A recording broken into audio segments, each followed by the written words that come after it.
Hello साथियों, नमस्कार। कैसे हैं आप लोग? उम्मीद करते हैं आप लोग स्वस्थ होंगे, मस्त होंगे और बहुत अच्छे से आपकी पढ़ाई चल रही होगी। तो चलिए, आज हम सीखेंगे बेसिक गणित की क्लास में अनुपात और समानुपात। तो ध्यान से देखिएगा और साथ साथ आप नोट्स भी जरूर बनाइएगा, तो भी आप बहुत अच्छे से सीख सकते हैं। तो चलिए शुरू करते हैं बिना समय गंवाए, अनुपात और समानुपात। सबसे पहले आप जानिए अनुपात का चिन्ह क्या होता है और समानुपात का चिन्ह क्या होता है। तो अनुपात का चिन्ह ये होता है, ये होता है अनुपात। अनुपात का चिन्ह ये होता है, ठीक है। ये तो अनुपात हो गया। उसके बाद एक समानुपात। समानुपात समानुपात का चिन्ह क्या होता है? ये समानुपात का चिन्ह ये होता है, यानी ये, ठीक है। ये होता है अनुपात और उधर वाला होता है समानुपात। ये तो होता है चिन्ह। तो बहुत ही आसान चैप्टर है, पर ध्यान से आप देखेंगे बहुत आराम से आ जाएगा।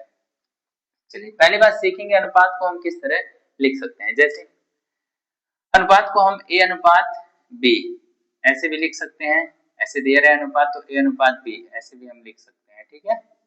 फिर अनुपात को हम बट्टे में भी लिख सकते हैं, ए बटा बी, इस तरह भी लिख सकते हैं। यानी अनुपात को हम बट्टे में भी लिख सकते हैं। अब देखिए क्वेश्चन इसमें आता है, सवाल है जैसे ए अनुपात बी बराबर 4:3 हो तो ए बटा बी बराबर क्वेश्चन मार्क ये है। ए अनुपात बी बराबर 4:3 हो तो ए बटा बी का मान कितना होगा? तो अभी हमने बताया अनुपात को हम बट्टे में रख सकते हैं। तो ए का मान कितना हो गया 4, बी का मान कितना हो गया 3। तो डायरेक्ट आप रखेंगे 4/3। ए और ए बटा बी कितना होगा 4/3। ए बटा कितना हो, ए बटा बी कितना होगा 4/3 होगा। तो इस तरह आप इसको बहुत आसानी से लगा सकते हैं। अब बढ़ते हैं थोड़ा सा और आगे। आपको उम्मीद है समझ आ रहा होगा। अब देखिए आगे क्वेश्चन किस तरह इसमें आता है। क्वेश्चन, यदि ए अनुपात बी, यदि ए अनुपात बी बराबर 5:9 हो तो 5:9 हो तो सॉरी हो तथा बी अनुपात सी, बी अनुपात सी 6:11, 6:11 हो तो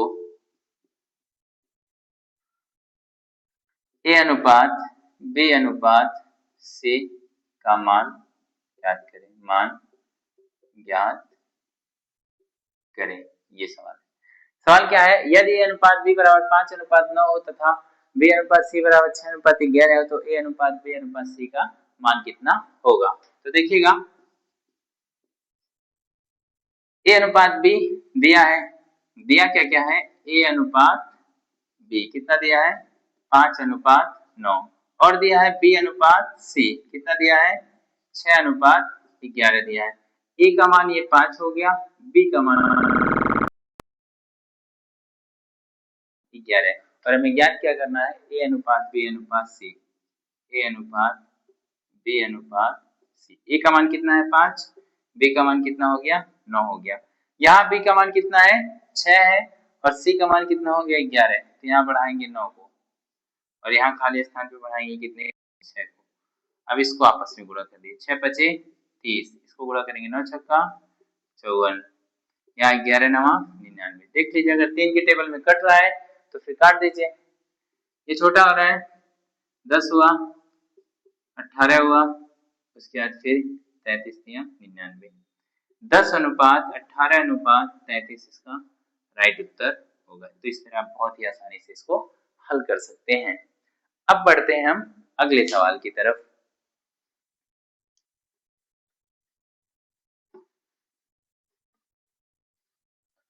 अगला सवाल देखिएगा, क्वेश्चन क्या है, यदि यदि ए अनुपात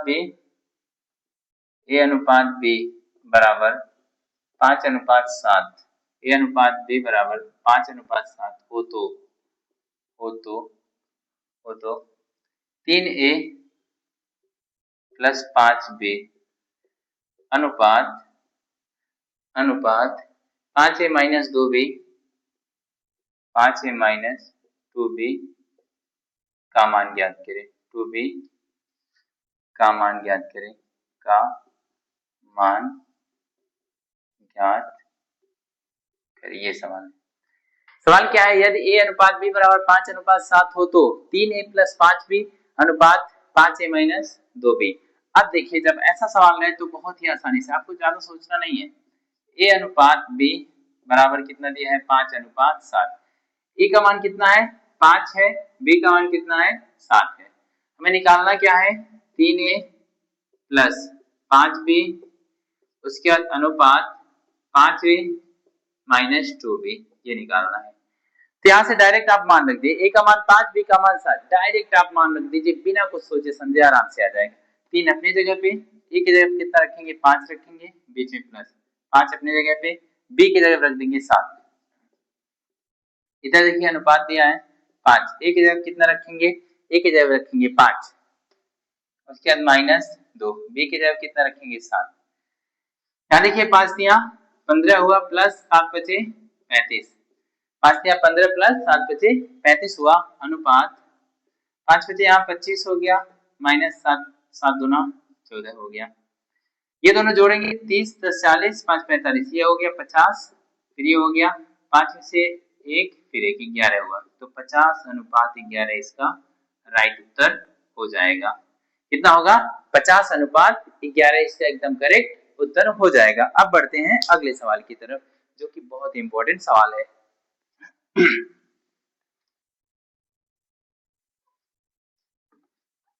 अगला सवाल लिखिएगा, क्वेश्चन क्या कह रहा है, यदि a अनुपात b a b से 40% अधिक हो, 40% अधिक हो, a b से 40% अधिक हो तथा b c से 20% कम हो, तथा b c से 20% कम हो तो a अनुपात b अनुपात c का मान क्या होगा, ठीक है। सवाल क्या है, यदि a b से 40% अधिक हो तथा b c से 20% कम हो तो a अनुपात b अनुपात c का मान क्या होगा। ध्यान से देखिएगा, ध्यान से देखिए, a b से 40% कम है, इसी तरह लगाना है। ये जो है b से 40% कम है, a अगर ये 100 है तो ये 40% कम होगा तो कितना होगा, 60 होगा, इसी तरह आपको लगाना है। उसके बाद b c से 20%, सॉरी यहाँ अधिक बोला है ना, तो a b से 40% अधिक है, तो 40% अधिक हो तो 140 ही होगा। फिर आगे बोला है b c से 20% कम है, b c से 20% कम है, ये जो b है c से 20% कम है, c अगर 100 होगा तो 20% ही कम होगा, कितना हो जाएगा, 80 हो जाएगा। अब इसी को हल करिए, 0 से ये 0 काट दीजिए, ये 7 के टेबल में कटा, ये 5 से, ये 0 से 0 कटा, ये 5 आया, ये कितना है, 4 आ गया। अब हमें a अनुपात b अनुपात c पता करना है, तो वही नियम पुराना आ गया, a अनुपात b अनुपात c।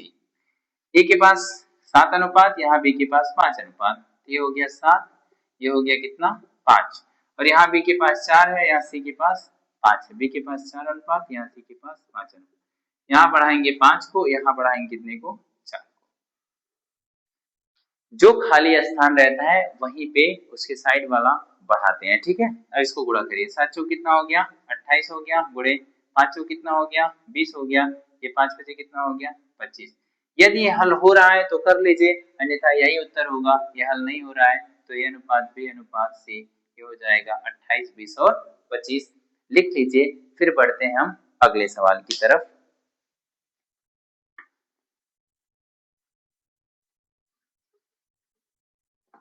अगला सवाल क्या है, क्वेश्चन बोल रहा है 5,9,12 का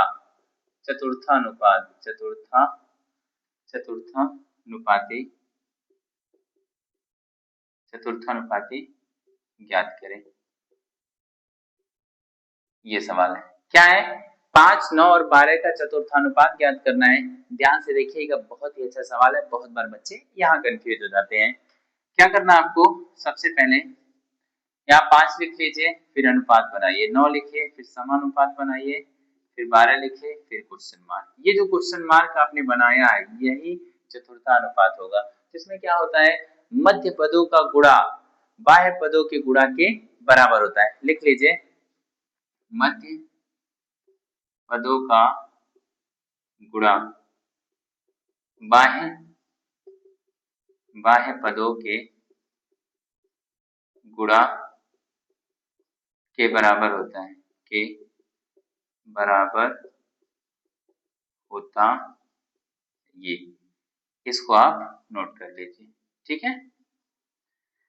मध्य पदों का गुणा बाह्य पदों के गुणा के बराबर होता है, यानी अब ये बीच वाला जो गुणा करेंगे ये बाहर जो गुणा करेंगे उसके बराबर आएगा, यानी 9 गुणे 12 बराबर 5 गुणे यक्स। 12 नवा 108 हो जाएगा, इधर ये गुणा कर रहे इधर आके भाग हो जाएगा। अब जब आप भाग करेंगे तो आएगा 21.6, यक्स का मान कितना आएगा 21.6। तो बड़े आसानी से इसको लगा सकते हैं, पर ध्यान रखिएगा सबसे पहले इस फॉर्मेट में लिख लेना है, फिर मध्य पदों का गुणा बाह्य पदों के गुणा के बराबर होता है। तो इस तरह आप इसको बहुत ही आसानी से हल कर सकते हैं।